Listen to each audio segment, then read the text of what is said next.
Cumprimento o presidente da casa, nossa vereadora, os colegas aqui presentes, servidores. Cumprimento nosso colega Gustavo Piva, secretário de Assistência Social. Cumprimento a todos do Lion, do Léo Clube Perdizes, Léo Clube Ômega Videira, para não dar briga, né? É muito bom ter vocês aqui. É sempre muito bacana poder recebê-los, poder, de certa forma, agradecer todo o trabalho que vocês fazem há tantos anos, por toda a comunidade videira, por todas as pessoas que mais precisam, pelas ações para a cidade e para a população. Também gostaria de cumprimentar o Hilário Appel, presidente da UVA, parabenizá-lo pelos 23 anos de dedicação à comunidade. E é bom ver hoje a casa cheia de pessoas que trabalham e se dedicam de forma voluntária para que Videira sempre possa crescer, prosperar e sem esquecer ninguém ao longo desse caminho. Muito obrigado pelo trabalho de todos vocês e são sempre muito bem-vindos. Gostaria de cumprimentar também, obviamente, o Sandro e a equipe da Avisan. Mais uma vez a gente aqui, nós já discutimos bastante com relação à questão da tarifa de lixo, nas comissões na semana passada. E eu acho que nós temos que separar duas coisas muito importantes com relação a ela. Uma é a votação dessa suplementação de 1.300.000, que é destinado a um contrato já existente. E a outra é a questão de tarifas futuras, que vem através do próximo processo licitatório. Quando a prefeitura ou qualquer governo ela faz essa suplementação, nada mais é do que um subsídio, ela está mascarando para a população um custo que a população muitas vezes nem sabe que tem. Obviamente, eu tenho certeza que a população ficaria muito feliz se a taxa do lixo fosse R$2 por mês, mas sem saber que existiria um contrato de 10 milhões que a prefeitura estaria pagando através do subsídio. A questão legal disso é justamente passar para a população que realmente existe um custo e esse custo deve ser sanado e pago diretamente por ela. É até uma questão de você não esconder recursos. Nós podemos fazer uma arrecadação através de impostos, esconder o valor da população e pagar para todos os prestadores de serviço. Então, nós temos que ter em mente isso, que a lei federal ela vem justamente para passar mais transparência sobre os custos que nós temos com relação à questão do lixo. Esse 1.300.000, que vai entrar em votação novamente agora, nada mais é do que como qualquer pessoa que faz um contrato de prestação de serviço. Você contrata uma pessoa, digamos, para trabalhar 1 ano para você, promete pagar 20 mil para ela e nos 3 meses final você decide assim, não, eu não vou te pagar esses 3 meses. Eu decidi que agora eu não vou te repassar aquilo que eu combinei em contrato. Essa empresa e essa questão do lixo, com relação a esse projeto, essa suplementação de 1.300.000, ela teria 2 escolhas se nós não aprovarmos esse processo. Ela continuaria prestando serviço e cobraria na justiça o que ela iria ganhar, e a prefeitura teria esse custo a mais judicial para poder compensar. E outra escolha seria ela não fazer a coleta do lixo e simplesmente dizer, não, se você não vai pagar, eu não vou fazer. E nós teríamos aí todo um processo muito burocrático dentro da administração pública, que seria contratar uma nova empresa de emergência para fazer a licitação. Obviamente que aquilo que foi dito pelo Sandro também é real.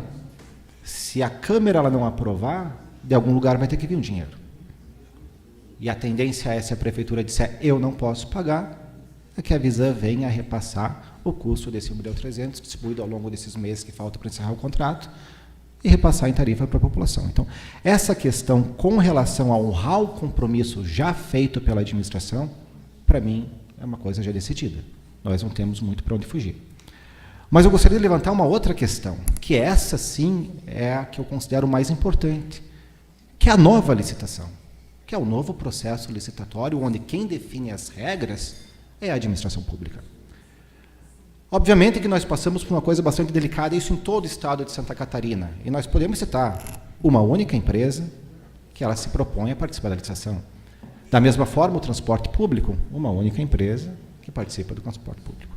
Obviamente que todo mundo já sabe que tanto uma coisa quanto outra já foi diversas vezes manchete de jornais. Então, nós temos que ter os pés no chão com relação a como funciona todo o processo licitativo.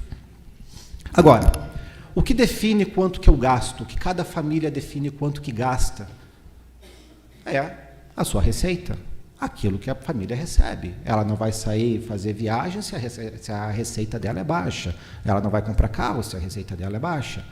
E da mesma forma, nós temos que entender que para o próximo processo licitatório, nós temos que saber o quanto que a população está disposta a pagar e, a partir daí, determinar quais são os níveis que a gente pode trabalhar para botar nesse processo.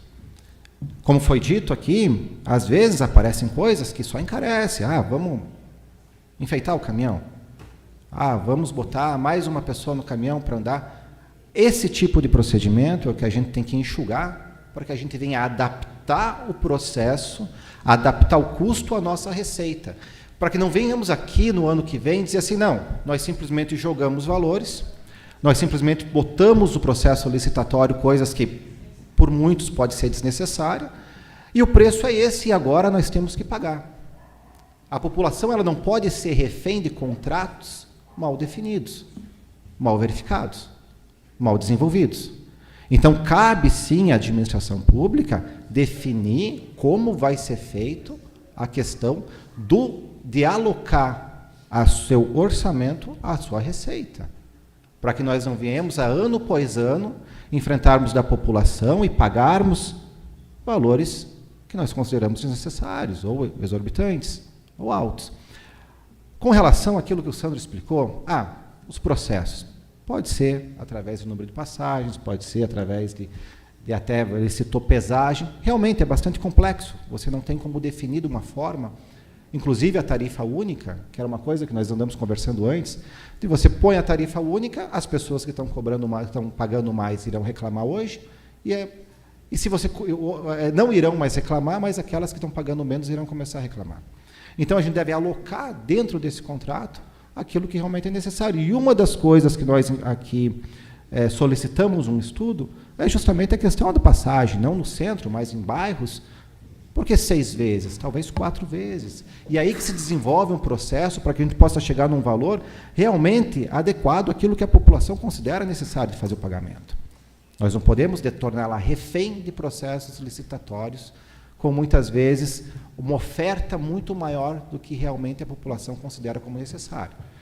Então, nós esperamos que no dia 10, quando vier todo o estudo relacionado a todo o custo operacional, que a gente venha a ter uma adequação dos valores. Obviamente que talvez essa questão de termos apenas uma empresa sempre, me vinha até na cabeça uma coisa que seria absurda, de eu falar publicamente para qualquer pessoa.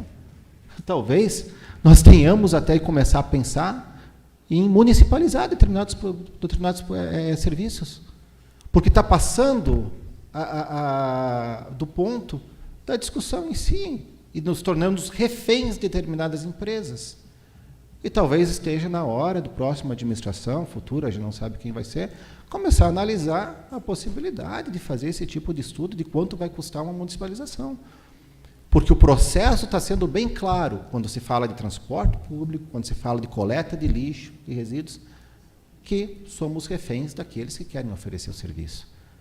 E muitas vezes, como não acontece, curiosamente, a participação de outras empresas, que o serviço, até muitas vezes mais caro do que nós esperamos, venha a ser contemplado. Então, deixo aqui a minha aprovação com relação ao projeto, mas também o meu pedido de que venhamos a ver aquilo que realmente é necessário nessa questão. Porque, como foi levantado aqui, quando eu recebi a resposta de um pedido de indicação, muitos caminhões vêm com 50%, 60% vazios. Ora, talvez não precise para esses bairros ser 6 vezes por dia, pode ser 5, pode ser 4. Agora, quem vai determinar isso vai ser a administração pública. Então, gostaria mais uma vez de parabenizar todos pela presença, obviamente, e que venhamos a ter uma surpresa com relação a essa questão de custos, e se realmente essas empresas que são únicas nas nossas licitações, a gente venha a começar a estudar e desenvolver um processo de municipalização, porque a situação está ficando bastante complexa para a população ser refém de determinadas empresas na região. Obrigado, presidente.